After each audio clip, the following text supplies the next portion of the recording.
नाज़रीन, मैं हूँ राहिला फिरदौस, एक बार फिर आपके सामने अपना शो लेकर, जिसमें आपकी मुलाकात करवाती हूँ मुख्तलिफ मेहमान शख्सियात से और जिनका ताल्लुक़ होता है मुख्तलिफ शोबा हाय ज़िंदगी से। और आज भी इसी तरह की एक मेहमान हमारे साथ मौजूद हैं। इससे पहले कि मैं आपको उनसे मिलवाऊँ, मैं एक बात पे बहुत ज़्यादा अपने ख़्याल को जो है वो मजबूती से पकड़े रहती हूँ, और वो ये है कि इंसान की ज़िंदगी में खूबसूरती क्या है। खूबसूरती सिर्फ वो है जो वो दूसरों को दिखाने के लिए कुछ बनाता है और उसके ऊपर कुछ मेहनत करता है, या वो खूबसूरती जो ख़ुद ब खुद हमें कुदरती तौर पर फितरतन मिलती है। और ख़ूबसूरती का मेयार क्या हम सिर्फ इससे लगाते हैं कि कोई खूबसूरत अपनी शख्सियत की वजह से है, या अपनी किसी ड्रेसिंग की वजह से है, या किसी और वजह से है। लेकिन मेरा अपना ख्याल ये है कि अमूमन हम खूबसूरती का मेयार ये कायम करते हैं कि जब हम किसी की तरफ देखते हैं तो उसकी चमकती हुई खूबसूरत स्किन हमें फ़ौरन अट्रैक्ट करती है, और चमकता हुआ चेहरा, चमकती हुई आँखें, आपको लगता है कि ये एक ऐसी खूबसूरत शख्सियत है जिसको हम देखते ही मुतवज्जे हो जाते हैं और उसके सहर में मुब्तला हो जाते हैं। तो लेकिन ये एक अजीब सी बात है कि हम सब मुख्तलिफ हैं, और हमें जिस तरह से बनाया गया उसमें बहुत सी चीज़ें ऐसी हैं जिसको ठीक करने के लिए हम कोशिशें करते हैं। क्या क्या चीज़ें उसमें हमारे साथ हमें ज़रूरी है कि उन पर काम करें, तो हमें पता चलता है कि हम अपने आप को किस तरह से मज़ीद निखार सकते हैं, बेहतर बना सकते हैं। ख़ास तौर पर जो चीज़ हम लोगों की, जो हम लोग पाकिस्तान से ताल्लुक़ रखने वाले लोग हैं, क्योंकि वहाँ पर सूरज के एक्सपोजर की वजह से लोगों की स्किन अक्सर काफ़ी टैन होती है, और कभी कभी ड्राई होती है, कभी फ्रैकल्स होती हैं, कभी कुछ ना कुछ प्रॉब्लम्स होती हैं।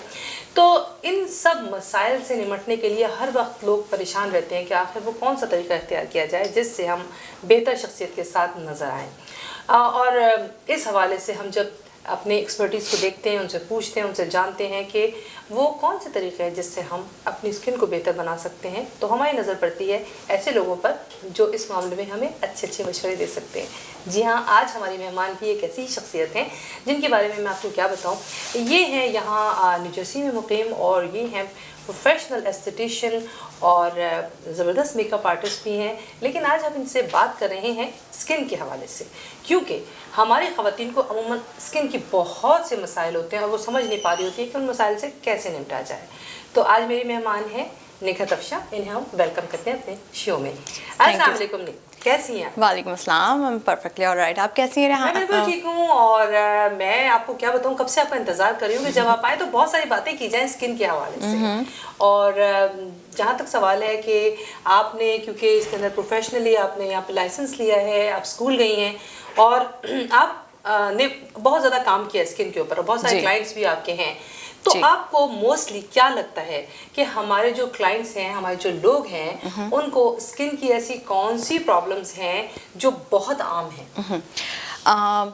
सबसे पहले तो हमारे यहाँ जो सबसे ज़्यादा प्रॉब्लम है वो है डार्क स्पॉट्स, फ्रैकल्स, जो कि हम लोगों को डेफिनेटली, हम लोगों में इतनी अवेयरनेस तो होती नहीं है बैक होम कंट्रीज़ के अंदर कि हम लोग को हर दफ़ा जब भी धूप में निकलें तो हम सन ब्लॉक लगा के निकलें। तो ये हमारी एक सबसे बड़ी मिस्टेक होती है, जो लैक ऑफ अवेयरनेस कह लें आप इसको।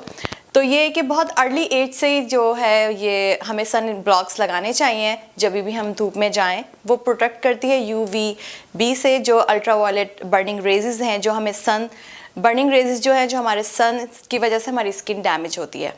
तो हमें प्रोटेक्शन बहुत ज़रूरी है हर चीज़ की। तो हम लोगों को अपनी स्किन को प्रोटेक्ट करना चाहिए और प्रॉपरली लगाना चाहिए हमें सन स्क्रीन। और क्लेंजिंग, आपको लगता है कि क्लेंजिंग भी बहुत ज़रूरी है हमारे लिए? बिल्कुल, क्लेंजिंग बहुत ज़रूरी है, स्क्रबिंग बहुत ज़रूरी है। मेकअप लगाएं तो आप मेकअप रिमूवर से प्लीज़ साफ करिए।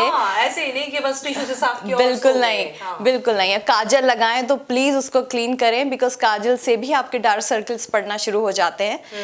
क्लेंजिंग, मॉइस्चराइजिंग, एक्सफोलिएशन, ये चीज़ें बहुत ज़रूरी हैं। अच्छा, आपका क्या ख्याल है कि ये क्या वजह है कि जब हम यहाँ पर लोगों को देखते हैं तो उनके स्किन के मसाइल बिल्कुल डिफरेंट हैं यहाँ पर, क्योंकि आई थिंक सन का कुछ एक्सपोजर डिफरेंट वे में है, UV रेज की कुछ मुझे लगता है रेशियो डिफरेंट है हमारी कंट्री के मुकाबले में।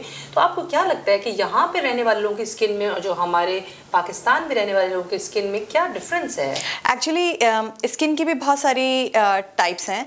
हम लोगों की जो स्किन है वो एशियन स्किन है। एशियन स्किन जो है वो एक थिक स्किन होती है, जो एक तो बहुत देर से ओल्ड होती है, और ज़रा सी सख्त कही जाती है इसको एज़ कम्पेयर टू आपकी जो अमेरिकन स्किन है और जितनी भी हमारी स्किन की पूरी लाइन है, फिट्सपैट्रिक स्केल इसको कहते हैं। तो इससे क्या है कि हम ये सब चीज़ें डिपेंड करता है कि आपकी एथनिसिटी कहाँ से है। सो हम लोग की जो एथिक स्किन है और एशियन स्किन है, तो इस वजह से हम लोगों को फील देर में होता है कि अरे हमारे 30s के बाद हमें डार्क सर्कल्स पड़ गए, हमारे डार्क स्पॉट्स आ गए, जबकि ये बहुत अर्ली एजेस से जो है पड़ना शुरू हो जाते हैं। निगत, मुझे समझ में ये नहीं आता कि हम लोग इतनी सारी बाजार में इतनी ज़्यादा स्किन केयर की डे नाइट क्रीम्स हैं और बहुत सारी चीज़ें अवेलेबल हैं, लेकिन हमें समझ में नहीं आता कि हमें अपनी स्किन टाइप के लिए कौन सी वाली क्रीम का इस्तेमाल करना चाहिए और उनको कौन कौन से वक्त में इस्तेमाल करना चाहिए, क्योंकि लोगों को यही नहीं पता कि डे टाइम पे डे टाइम वाली क्रीम इस्तेमाल करनी चाहिए, नाइट टाइम में नाइट टाइम वाली। एग्जैक्टली उसके लिए भी यही बात है कि आपकी अवेयरनेस होना बहुत ज़रूरी है, कंसल्टेशन बहुत ज़रूरी है। अगर आपको किसी चीज़ के बारे में नहीं पता है तो आप ब्यूटी एक्सपर्ट से या डर्माटोलॉजिस्ट से आप एडवाइस लीजिए, क्योंकि बेहतर ये है कि आप 10 तरह की चीज़ें यूज़ करें और एक्सपेरिमेंट्स करें अपने ऊपर और फिर कुछ और रिजल्ट बन जाए, तो बेहतर ये है कि आप पहले एक्सपर्ट ब्यूटिशियन से और एस्थेटिशियन से या डर्माटोलॉजिस्ट से आप जो है वो कंसल्ट करिए। वो आपको बताएंगे कि क्या आपकी स्किन टाइप है, बिकॉज हमारी जो मदर्स हैं, जो हमारी मतलब हमारे दादी हैं या जो भी हमारे घर में ओल्ड लोग हैं, उन लोग को इतना नहीं पता कि उनकी स्किन टाइप क्या है, टी जोन क्या है। वो लोग तो बस एक सोप लगाया और कौन कौन सी एक क्रीम लगाई। जब आपने टी जोन से बात की तो मेरे ध्यान में ये सवाल एक उभरता है कि बेसिकली ओवरऑल हमारे जितने भी जो ह्यूमन बीइंग की आप बात करें तो आपको क्या लगता है कि हमारी स्किन की कितनी लेयर्स हैं? हमारी स्किन की 5 लेयर्स होती हैं एंड ये एक डिफरेंट चीज़ है, इसके लिए हमें बहुत डिटेल में बात करनी पड़ेगी, लेकिन skin is the largest organ of the body. तो जो मैं आपको बता सकती हूँ कि जैसे फेस है, फेस में टी जोन में हमारा फॉरहेड, नोज़ एंड ये चिन, ये पूरा हिस्सा इस तरह आ जाता है। तो ये हमारा मोस्टली जो है यहाँ ऑयल प्रोडक्शन बहुत ज़्यादा होती है, तो इसलिए ये हिस्सा हमारा बहुत ऑयली रहता है and rest of the part looks dry. So जब इस तरह की कंडीशन हो तो ये आपकी कॉम्बिनेशन स्किन कहलाती है। इसमें ऑयली एंड ड्राइनेस होती है और एक होती है ड्राइनेस, बिल्कुल आपको हर जगह ड्राइनेस ही फील होगी, आप में आपको ऑयल की जो है वो बहुत ज़्यादा नहीं आएगी, बिल्कुल। तो उसके लिए आपको उस तरह की प्रोडक्ट यूज़ करनी चाहिए जो बहुत ज़्यादा अदर देन प्रोडक्ट में भी हम लोगों को ज़्यादा पानी पीना चाहिए। बिल्कुल, डिहाइड्रेशन की वजह से भी बहुत ड्राइनेस होती है। बहुत पानी पीना चाहिए हम लोगों को, तकरीबन 10 गिलास तो पीने ही चाहिए मिनिमम। ओके, और होता तो नहीं है लेकिन कोशिश करें पानी ज़्यादा पिए और खाना कम खाएं। उससे आप बहुत अच्छे, आपकी वेट भी मेंटेन रहेगा और आपकी बॉडी भी बहुत अच्छी तरीके से वर्क करेगी। और इससे ये भी होगा कि हम जो है वो दूसरे लोगों को भी अच्छा खाने का मौका देंगे। बिल्कुल बिल्कुल बिल्कुल। अच्छा, तो आप बता रही थी कि हमारी जो लेयर्स हैं उसके बारे में आप बता रही थी। जी, तो वो जो 5 लेयर्स हैं उनमें से हमने बताया कि जो स्किन टाइप है उसमें नॉर्मली हमारे पास ये 2 टाइप स्किन तो आपने बता दी, कॉम्बिनेशन भी और ड्राई भी। हाँ, कॉम्बिनेशन एंड ड्राई। 5 लेयर्स जो है वो अंडर द स्किन है, आपके अबव नहीं है, तो ये एक डिफरेंट चीज है, हम इसको बाद में डिस्कस करेंगे। लेकिन अगर आप बताइए कि स्किन की अब वो और एक टाइप कौन सी है? तीसरी टाइप जो है वो नॉर्मल है, नॉर्मल और लाइक सेंसिटिव भी होती है, रिजोशिया भी होता है, ऑयली, बिल्कुल ऑयली भी होती है। I mean most commonly dryness बहुत होती है लोगों को और most commonly T zone oil बहुत ज्यादा होता है लोगों को। अच्छा, एक सवाल है मेरा आपसे, वो ये कि अगर कोई आदमी, कोई भी शख्स ये जानना चाहे कि उसकी स्किन टाइप कौन सी है, तो बहुत आसान तरीन घर में कोई अगर चाहे कि वो पता लगा सके तो वो कैसे पता लगा सकते हैं? आप टिश्यू पेपर लीजिए, उसको यहाँ पे चिपकाइए, प्रेस करिए फिंगर से, देखें तेल कहाँ कहाँ पर आता है। अरे तेल के कुएं हैं ये तो। अच्छा हाँ। अच्छा, कभी कभी ऐसा तो नहीं कि लोगों के जो कहते हैं कि सेबेशियस ग्लैंड्स जो है वो ओवर एक्टिव हो जाते हैं हार्मोनल चेंजेस की वजह से, बिल्कुल, और लोगों के बहुत ज्यादा एक्नी आना शुरू हो जाती है। बिल्कुल, जब भी हार्मोनल चेंजेस होते हैं तो एक्नी होती है, उससे रेजोशिया भी होता है, बहुत ज्यादा पिंक पिंक आपको यहाँ दिखेगा एंड एक्नी बहुत ज़्यादा होगी क्योंकि वो ऑयल प्रोडक्शन होता है, एक्सेस ऑफ ऑयल होता है, तो उसने कहीं तो निकलना है, तो वो एक्नी की सूरत में निकलता है। लेकिन मजे की बात यह कहने का कि ये इतना इंपॉर्टेंट टॉपिक है, लोग हमेशा इसके बारे में सवाल करते हैं, इसके बारे में इसीलिए हम करेंगे बात डिटेल में, लेकिन इस वक्त लेंगे हम एक ब्रेक।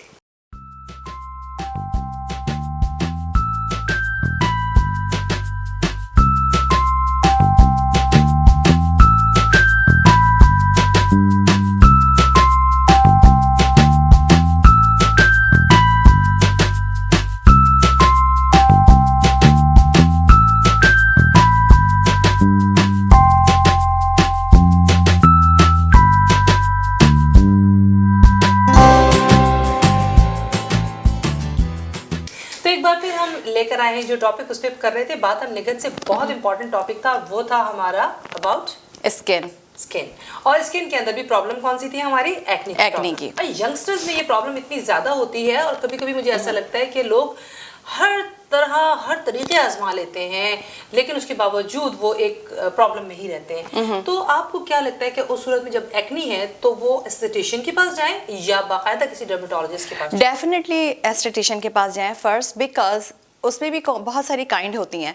अगर तो आप sometimes acne can be treated with the facials, sometime acne can be treated with the like different special kind of facials, और बाहर के प्रोडक्ट से भी, राइट प्रोडक्ट से भी आपकी एक्नी काम डाउन हो सकती है। Home remedies I would not recommend for the, because आप उससे बहुत ज़्यादा उसको रैश कर सकते हैं, हाइपर कर सकते हैं, यू नो। सो वो हमें नहीं ट्राई करना है। स्किन टाइप का भी अंदाजा नहीं बिल्कुल है बिल्कुल। और स्पेशली हाँ, स्पेशली यंग किड्स को जब आपको एक्नी होती है तो definitely hormonal, sometimes adult acne भी होती है। अच्छा। जी हाँ, वो भी होती है जब ज़्यादा लाइक आफ्टर 30s आपके चेहरे पे जब कुछ दाने वाने या इनसाइड एक्नी जो होती है जब वो होती है तो फिर हमें समझ में नहीं आता, तो वो दैट्स कॉल्ड अडल्ट एक्नी।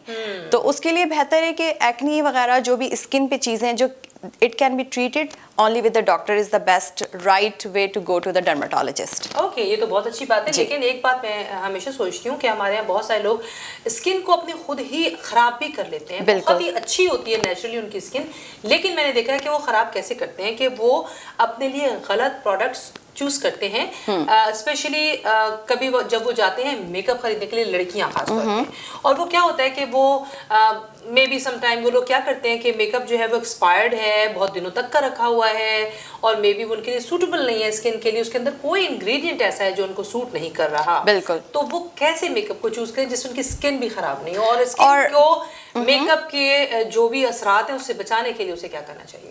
अच्छा, सबसे पहली बात तो ये कि किसी और का मेकअप यूज नहीं करना चाहिए, ये बात ठीक है। और किसी और के ब्रशेस यूज नहीं करने चाहिए, स्पंजेस यूज नहीं करने चाहिए। घर में अवेयरनेस नहीं है इतनी ब्रशेस की, मगर बेहतर है कि everything can be use with the right tool.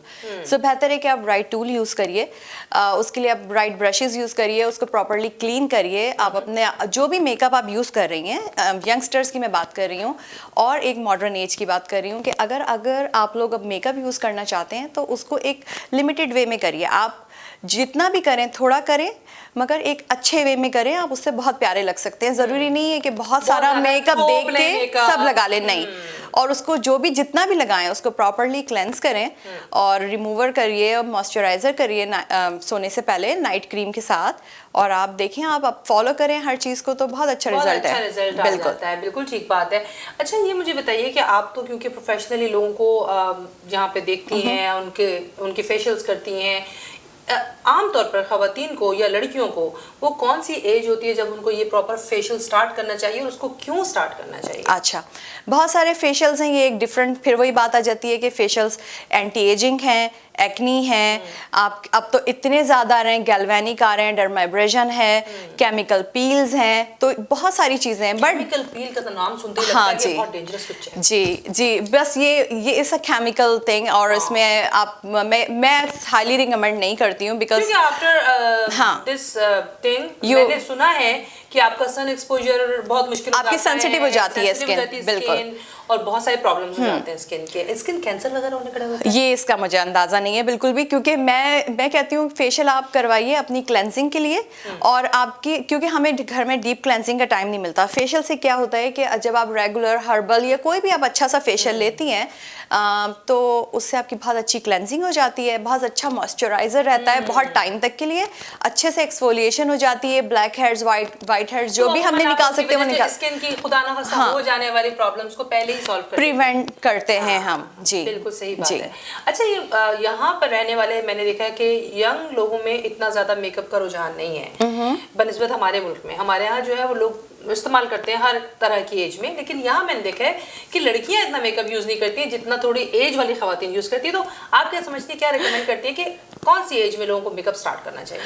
Makeup तो हमेशा से बना ही अच्छे लगने के लिए है। इंसान को अच्छे लगने का शौक है, सही तो मेकअप को आप हर एज में यूज करिए अपनी एज के हिसाब से। हाँ, ये मेरी अपनी वो है, मैं मेरे पास जो क्लाइंट आते हैं मैं उनको अपने हिसाब से उनका लुक देख के, उनका किस तरह से वो ग्रूम है, किस तरह से क्या लाइफ स्टाइल है, बिल्कुल उस हिसाब से मैं अपने क्लाइंट्स को डील करती हूँ। तो आई वुड से कि मेकअप बनाए टू लुक गुड। नहीं, असल में लोग ये समझते हैं कि जितनी भी चीज़ें मेकअप की होती हैं वो सब हमारे लिए बनी है, और बहुत सारे कलर्स ऐसे होते हैं, बहुत सी चीज़ें ऐसी होती हैं जो हमारे स्किन टोन को सूट भी नहीं कर रही होती हैं, और फिर भी हम लगा लेते हैं। जी हाँ, ये चीजें भी बहुत काउंट करती हैं कि हमको इस बात की नॉलेज थोड़ी बहुत जरूर होनी चाहिए कि हम लोग जो चीज इस्तेमाल करने जा रहे हैं उसकी वजह से हम लोगों में जाके अच्छे लगे, तमाशा ना लगे। बिल्कुल बिल्कुल। तो मैं कहती हूँ कि ओल्ड एज, जो हमारी ओल्ड एज की है, डेफिनेटली वो मेकअप करें, लाइट ब्लश लगाइए और विदाउट शिमर का आई शेडो उनको लगाना चाहिए, और लाइट लिप ग्लॉसेस या लाइट सॉफ्ट कलर की तरफ वो लोग जाए जो हमारे एज, ओल्ड एज मतलब बड़ी एज के लोग हैं। और जो यंगस्टर्स हैं वो भी आजकल, nobody likes sharp colours, everybody like soft look and eyes अच्छी हो, आईब्रोज अच्छी हो, और लाइक पीची लुक हो, इस तरीके से। तो आई वुड से दैट। अच्छा, मैं एक मजे की बात मैंने हमेशा ये देखी, मैं अपने व्यूवर्स से ये बात शेयर करना चाहती हूँ कि हम लोग अब तक समझा करते थे कि ब्यूटी के लिए सिर्फ सोचना और अच्छी स्किन के लिए सोचना, अच्छी पर्सनालिटी के लिए सोचना शायद सिर्फ लड़कियों के लिए, ऐसा बिल्कुल नहीं है। आजकल ये अवेयरनेस बहुत ज़्यादा हो गई है कि अब जो है वो हमारे यहाँ लड़के भी इस बात पे बहुत गौर करते हैं कि स्किन कैसी लग रही है, और वो कभी कभी अपनी स्किन की बेहतरी के लिए बहुत सारा काम करते हैं। तो आप क्या समझती हैं कि हमारे पास कुछ इस तरह की प्रोडक्ट्स हैं मार्केट में जिनकी वजह से जो हमारे मेल हैं वो यूज़ करें तो वो अपने आप को बेहतर बना सकते हैं? बिल्कुल, ये क्यों हुआ है रायला, बिकॉज फिर वही बात अवेयरनेस की, लड़कों अवेयरनेस जैसे आई, उन्होंने बोला हम भी तो हैं भाई, हमें भी यूज करना है। और क्या, बिल्कुल सही बात है। तो डेफिनेटली बहुत सारी हैं जो मैन बेसिस हैं प्रोडक्ट्स आई, उनकी एक्सफोलिएशन क्रीम्स उनके अलग हैं, उनके मॉइस्चराइजर अलग हैं, उनकी डे एंड नाइट क्रीम्स अलग हैं। मेंस की पूरी एक लाइन है, अगर वो जाते हैं कॉस्मेटिक लेने के लिए तो अच्छे अच्छे काउंटर्स में सबके पास मेंस की पूरी लाइन है, जिसके अंदर उनके शैम्पूज भी हैं, उनके सब कुछ है, बॉडी स्क्रब भी है, सब कुछ है, एवरीथिंग दे हैव। तो इसके लिए जो है वो उनके लिए स्पेशल को अलग से सैलून्स हैं या अलग से कोई एस्थेटिशियन है जो उनको ट्रीट करते हैं? इस डिपेंड ऑन एवरीबडी, लाइक अगर कोई किसी का यूनिसेक्स सैलून है तो वो डेफिनेटली वो दोनों को डील करते हैं, और किसी का अगर सिर्फ स्पेसिफिकली मेंस है या वुमेन्स है तो वो उसी हिसाब से डील करते हैं। It's depend on the person to person. Okay, अब एक बहुत इंपॉर्टेंट सवाल, मोस्टली मैंने ये देखा है कि जितनी भी प्रोडक्ट्स बाजार में आती हैं, इतना कंपटीशन है, आप जब देखें आपको अगले दिन एक नई प्रोडक्ट का पता चलता है और आप सोचते हैं कि ये सिर्फ एडवर्टाइजमेंट है या ये वाकई हमारी स्किन के ऊपर जो है वो वर्क करेगा। तो आपको क्या लगता है कि क्या सिर्फ अच्छे ब्रांड्स ही हमारी स्किन को ठीक कर सकते हैं, या फिर हम ये देखें कि ठीक है हमारे लिए इकोनॉमिकल है, इसकी प्राइस ठीक है और हम यूज़ कर लें? थोड़ा सा ट्रिकी क्वेश्चन है आपका। डेफिनेटली जब कोई अच्छा ब्रांड है मार्केट में और वो उसको हम पे भी कर रहे हैं तो वो हमें कुछ देता भी है। अच्छा, ये मेरी अपनी एक वो है, लेकिन आप डेफिनेटली इंटरनेट पे सब कुछ भरा पड़ा है, आप रिसर्च करिए इंग्रेडिएंट्स के बारे में और अपनी स्किन को मैच करिए, और फिर वही बात है आप कंसल्टेशन के साथ आप करिए जो भी काम करिए, और अच्छे प्रोडक्ट डेफिनेटली रिजल्ट तो देते हैं, बजाय इसके कि आप कोई इधर से ले लें उधर से ले लें। ओवर द काउंटर नहीं, ऑलवेज बाय, बिकॉज ये कॉस्मेटिक की बात है तो always buy something very good brand. अच्छा, स्किन केयर में जो है वो हमारे पास बहुत से ब्रांड्स हम सिर्फ इसलिए सोचते हैं कि ये क्योंकि इम्पोर्टेड हैं और हमें इसीलिए यूज़ करने चाहिए। तो वो जो इम्पोर्टेड ब्रांड्स हैं या प्रोडक्ट्स हैं, क्या वो हमारे मुल्क पे रहने वाले लोगों के लिए भी उसी तरह वर्क करती हैं जैसे यहाँ रहने वालों के लिए? क्योंकि मेरा ये सवाल इसलिए है कि जब हम डिफरेंट वेदर में होते हैं तो स्किन डिफरेंट तरीके से रिएक्ट करती है। बिल्कुल, बिल्कुल, आई एग्री एब्सोल्युटली, बिकॉज हमारा वेदर बिल्कुल ही गर्म है। जहाँ से हम लोग बिलोंग करते हैं हमारा बिल्कुल गर्म वेदर है। यहाँ पे हमारा ठंड ज़्यादा है यूएसए में और गर्मी कम है, तो हमारे प्रोडक्ट, यहाँ के प्रोडक्ट उस हिसाब से बनी हुई, लेकिन बहुत सारी प्रोडक्ट ऐसी हैं जो इंटरनेशनली जा रही हैं, तो वो इस चीज़ को आई एम 100% श्योर वो इस चीज़ को कंसीडर करके ही बनाते होंगे जो दोनों जगह ही जा, क्योंकि मुझे ऐसा लगता है कि देखिए कभी कभी बहुत सारी चीज़ें ऑयल बेस्ड होती हैं, और ऑयल बेस्ड चीज़ें एक ऐसे मुल्क में जहाँ पर इतनी शदीद गर्मी पड़ती है आजकल जैसे कि पड़ रही है, आपको पता है, तो ऐसी जगह पर आप जब वो प्रोडक्ट्स यूज़ करते हैं और आपके फेस पे ऑलरेडी ऑयल आ रहा है, आपने उसके ऊपर मेकअप लगा लिया, उससे क्या होता है कि आपकी स्किन जो है ना वो उसके ऊपर एक अजीब सा इफेक्ट आता है, जैसे चिपकन सी कुछ फील होती है। अच्छा, मेरा जो आंसर था वो आपको फेस क्रीम और इसके हिसाब से था। फॉर द मेकअप डेफिनेटली यहाँ का मेकअप बहुत ज़्यादा ग्लॉसी एंड मॉइस्चराइजिंग है। Exactly. एंड जो हमारे कंट्री का, इंडिया पाकिस्तान का जो भी हमारा कॉस्मेटिक है वो बहुत ड्राई बेस है, क्योंकि वहाँ के हिसाब से उसको बनाया गया है। तो जब आप वहाँ पे रहते हैं तो डेफिनेटली आप वहाँ की कंपनीज को आप ज़्यादा देखिए, क्योंकि वहाँ के हिसाब से आपकी चीज़ें बनी हुई हैं जो आप समझ रहे हैं कि आपने वो लगानी है। डेफिनेटली यहाँ पे भी ब्रांड ऐसे हैं, आप उनको करिए। पहले आप, बहुत ज़्यादा गर्मी है, आपको कुछ इस तरह से मेकअप करना है, आप पहले आइस क्यूब को अच्छी तरह फेस पे लगाइए ताकि आपका पसीना सील्ड हो जाए, और उसके बाद आप फिर जो है अपना लगाइए। इसके लिए निखत को बुलाया है मैंने। और आपको पता है क्या, अभी अगली ही बात आप यकीनन मुझे ये करेंगे कि जब आइस क्यूब्स लगा लें तो उसके बाद प्राइमर यूज करें, जरूरी है जी। Primer is very important. और साथ साथ मैं ये कहूंगी कि अपने आप को, अपनी शख्सियत को हमेशा उन चीजों से मैच करें जो आप यूज करने के लिए जा रहे हैं, कि वो आपके लिए वाकई अच्छी है बिल्कुल या नहीं। तो उसके लिए आपकी इस चीज पे श्योर होना चाहिए आपको, बिल्कुल, कि वो चीज आपके लिए परफेक्ट है। बिल्कुल। अच्छा, दूसरी बात मैंने ये देखी है कि लोग जो हैं वो अमूमन ये जान नहीं पाते कि हम जिसके पास जाने वाले हैं वो एक्चुअल पर्सन है कि नहीं है। आई मीन वो वाकई लाइसेंस्ड है, वो प्रोफेशनल है, वो हर चीज़ जानता है। तो उसे कैसे सर्च करना चाहिए कि एक अच्छा एस्थेटिशियन उसे कहाँ मिल सकता है? बिल्कुल, ये तो इंसान की अपनी परसेप्शन भी होती है, नॉलेज भी होती है, एंड वर्ड ऑफ माउथ जो होता है ये भी होता है। कोई किसी के पास आता है तो वो रेफर से आता है, या आप किसी का काम देखते हैं तो आते हैं। लेकिन अपनी मैं अगर किसी के पास जाऊंगी तो मैं पहले अपनी इन्वेस्टिगेशन करूंगी कि हाँ इसका काम कैसा है, क्या है। आप ऐसे नहीं चले जाते फॉर बिग थिंग के लिए, आप ऐसे नहीं चले जाते। और अगर आप छोटा मोटा काम भी कराते हैं तो आपको पता चल जाता है कि इस बंदे में क्या कैपेबिलिटी है, या जो भी वो आपसे जब डील करते हैं तभी आपको पता चल जाता है कि क्या है। डेफिनेटली अब जो इंसान के पास सर्टिफिकेट्स होते हैं या एक्सपीरियंस होता है या लाइसेंस्ड होते हैं, जो भी उनकी एफर्ट है, नॉलेज है, वो हमेशा ही नॉलेज लेते रहते हैं, तो उनका काम हमेशा जो है इम्प्रूव होता है। Thank you so much Nighat, आपने इतनी जबरदस्त हमारे साथ अपनी नॉलेज को शेयर किया है। और मैं अपने तमाम ही देखने वालों से ये जरूर कहूंगी कि देखिए, आपकी शख्सियत में सबसे खूबसूरत चीज़ है आपकी स्किन, जो हमेशा ग्लो होती हुई नजर आनी चाहिए और आपको लोगों में सबसे अलग और मुमताज बना दे, आप हर जगह प्रोमिनेंट नजर आए। तो कोशिश कीजिए कि आप अपनी स्किन की क्लेंजिंग का, पानी पीने का, और साथ साथ अच्छी सही ब्रांडेड प्रोडक्ट्स को यूज करने का, और सही लोगों से फेशियल कराना वेरी इंपॉर्टेंट। जो कि जब आपके ऊपर कोई भी चीज यूज कर रहे हो तो आप देखिए कि वो जो टूल्स हैं वो कैसे हैं। अगर वो कोई ब्रश यूज कर रहे हैं, वो स्पंज यूज कर रहे हैं, तो आपको उसकी जो कहते हैं ना कि उसकी सैनिटेशन बहुत जरूरी है, बहुत जरूरी है सैनिटेशन। आप जब किसी को, स्पेशली जब एक्ने वाले लोगों को डील कर रहे हैं, फिर अगर आप वही टूल किसी और के फेस पे यूज कर दें तो ये एक ऐसा सेंसिटिव मामला है कि आप उसमें बहुत केयरफुल रहिएगा। तो देखते रहिए राहिला फिरदौस शो। आज के शो को आप देखिए और बताइए कि आपको कैसा लगा।